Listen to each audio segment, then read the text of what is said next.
All right, this is part two of membrane transport, and we're going to get into a little bit more about the protein channels and carriers that are actually moving molecules across membranes. So, as a quick recap, we had a previous video in the playlist. Make sure you watch it, covering membrane structure and explaining that most molecules can't just diffuse directly through a cell membrane. Right? A few, like gases like carbon dioxide and oxygen, can go straight through a membrane, but most molecules can't. And so let's use the example here of these structures that we're looking at being, let's call these potassium ions, and those are the ones that this channel is specific to. So when we say that we have a gated protein channel, the gate part simply means that the channel can open and close, just like a gate on a fence can swing open or closed. And so usually there has to be some sort of trigger that makes the gate open. And so it could be, binding of a neurotransmitter molecule. Sometimes it's an electrical signal, like in touch receptors in your skin. It's physical force, like pushing or touching, that makes the channel open. But the key is each of these channels is going to be specific to a particular molecule or ion or set of ions. So we're going to go ahead and say that this represents a potassium channel, and potassium ions tend to accumulate inside of cells. And so all this is telling you is these potassium ions in blue that are built up inside the cell, they would diffuse across this membrane if they were capable, but they can't. They're charged, they're water soluble, they don't like those fats on the inside of the membrane.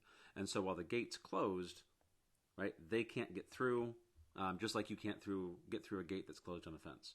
When the gate opens, channel opens, and now your potassium ions will diffuse from wherever the higher concentration is to the low concentration. Right? This entire process falls under the category of something called facilitated diffusion. And facilitated diffusion really just means that it's still diffusion. You have to go from high to low concentration. So just like CO2 or oxygen always diffuse from high to low, you still have to follow that high to low rule. The difference is just that it's facilitated by the channel protein, right? And so we call these channels because it's basically like a little hole or a pore, like a tunnel or passageway that opens up inside the protein as a way to sneak across the membrane and not have to go through those lipids that are hydrophobic and are going to reject those molecules or ions. Okay, carrier proteins, very similar idea, right? This is still facilitated diffusion, right? We still have to go from high concentration to low concentration. The only difference is, instead of being like a channel where you have an opening, like a pore through the middle, that the molecules just flow through, right? Like in this version, in the channel protein, think of it kind of like a funnel or a straw. The ions just flow through because it's an opening that they happen to fit through. A carrier protein is the same idea, but when your ions or molecules bind to their binding site, this carrier protein changes shape, right? It's like a three-dimensional little machine. And when they bind, it changes shape and spits them out the other side. And so this will go back and forth between bind, close, release, bind, close, release, over and over again. And so it's the shape change that really makes carrier proteins different from channels, but they both fall under that main heading of facilitated diffusion, always movement from high to low. All right.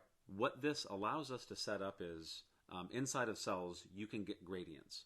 And all that really means is we build up some ions on one side of the cell and other ions on the other side of the cell. And so typically, most cells in the body build up sodium and chloride in the extracellular fluid outside the cell, and they tend to build up potassium, and these A- just represent anions, usually proteins. So potassium and some other negative, like protein molecules, they tend to build up in the cytoplasm. And all that really means for right now is if we open a channel, right, potassium would tend to flow out of the cell because that's its high to low direction. And if you had a sodium or a chloride channel, they would flow inside the cell. All right, that's the chemical part of it. The electro part of it is, if you add up all the positives and negatives, the outside of the cell tends to be more positive on average, and the inside of the cell tends to be more negative. So the electro part of the gradient means an ion like sodium also wants to diffuse in not just because of the concentration difference, but because its positive charge is attracted to the negative charges on the inside of the cell. Okay? For potassium, kind of the opposite. Potassium actually also is attracted to the negative on the inside. It doesn't really like the positive charges out here. And so what it comes down to is asking which one wins. Does the concentration gradient win this way for potassium? Or does the electrical gradient win this way? It kind of depends on a bunch of variables, but in most cells, the concentration gradient tends to win, and the electrical gradient just modifies how strong it is, right? But you need to consider both the chemical and electrical parts to really know for sure where an ion is going to diffuse. If you had a molecule like glucose that wasn't charged, that's just neutral, then concentration is the only thing that matters because there is no electrical charge attraction. All right. So let's do some more advanced versions of this. In this particular example, this proton pump, remember H plus hydrogen ions, those are protons. This pump is using ATP, which means that it is an example of something called active transport. And active transport just means that you're using energy in the form usually of ATP to pump ions or molecules in directions that they wouldn't normally want to go. And so diffusion channels always had to go high to low.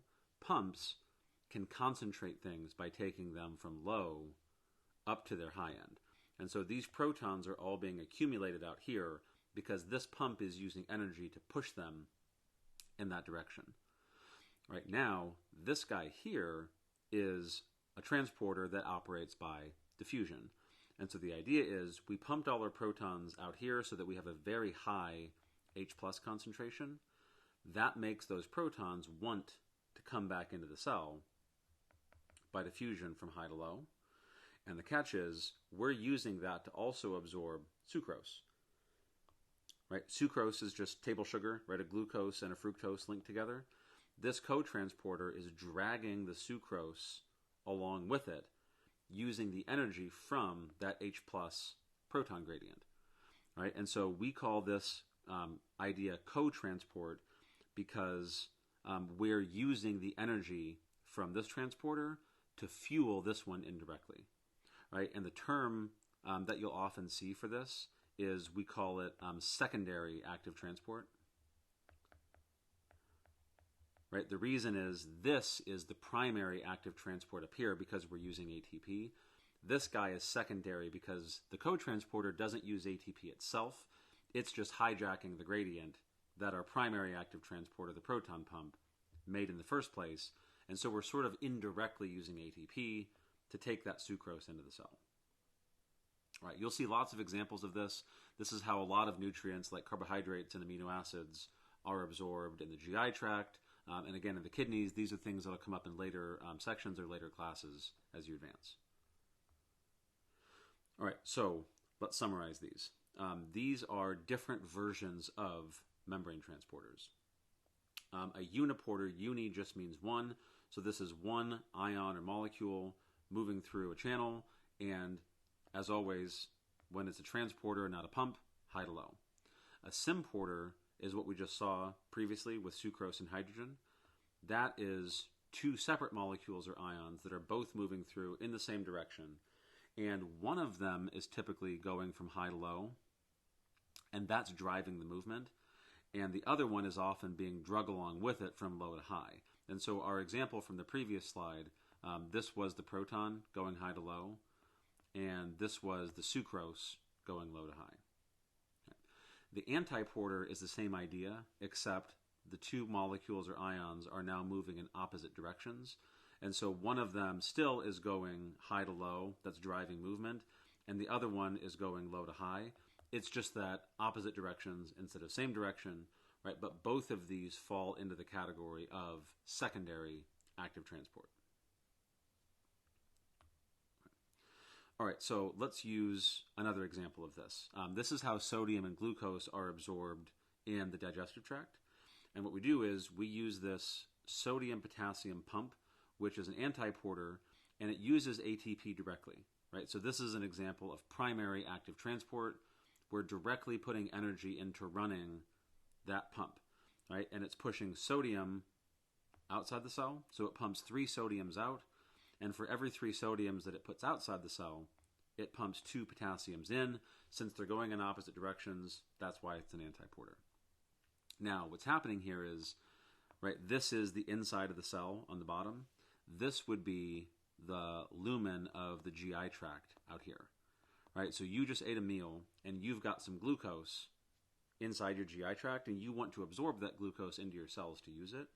You use this gradient that we just built, right? This pump pushed a lot of sodium out here. So you use that high concentration sodium gradient that wants to move into the cell to drag that glucose along with it, right? So in this case, we're using a couple different mechanisms here. This guy on the left is a sodium-potassium antiporter, and it's primary active transport because it uses ATP immediately. The one on the left is a symporter. Sodium and glucose are going in the same direction, and the sodium gradient is dragging glucose along for the ride, right? Because we don't have primary pumps or active transporters for glucose, so we have to pull it in indirectly. And the goal is that you can do this until almost all the glucose is out of the GI tract. It gets absorbed into the cells in your intestine, and your body can use it for energy instead of leaving some of it stranded in the GI tract because we reached equilibrium.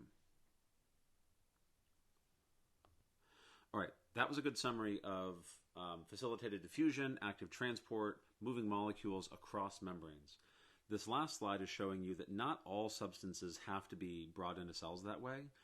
Endocytosis is the idea that instead of moving something directly across a membrane through a transporter, we can take our cell membrane, which is this yellow line in this drawing, form a pocket inward, and take whatever cargo or molecules or large substance we're trying to pull into the cell and wrap the cell membrane around that thing and internalize it. Right? And so endocytosis is the general category that refers to all of these processes. We use phagocytosis, phage in Latin means to eat, when you're taking in something solid like a bacterium or a large protein, fragment of a cell. Your immune system uses this process to get rid of large substances and infectious things that don't belong.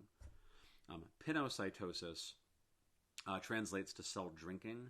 So this is taking in fluids and whatever molecules happen to be dissolved in those fluids, right, into the cell. And once the membrane pinches off, the thing that you have inside the cell is called a vesicle. We call these vesicles phagosomes because they're entering the phagocytosis, like eating pathway, but it's the same idea. Right? And then lastly, receptor-mediated endocytosis means it's not happening randomly, and there are receptors on the cell surface, these little green guys, that have to bind to a specific molecule. And these coated pits are just telling you that the receptors are coating the membrane, and it forms this little indentation like a pit. That's what gets the process started and internalizes the membrane and whatever's bound to the receptors on the inside to form this now coated vesicle, right? Coated because it has our receptors still inserted in it from when it was taken in from the membrane. All right, that's it for part 2 of this video. Make sure you go back in the playlist and watch part 1 if you didn't catch it, and flag the playlist, subscribe to the channel. I'll record all these in order so that we eventually go through the entire book and the entire course.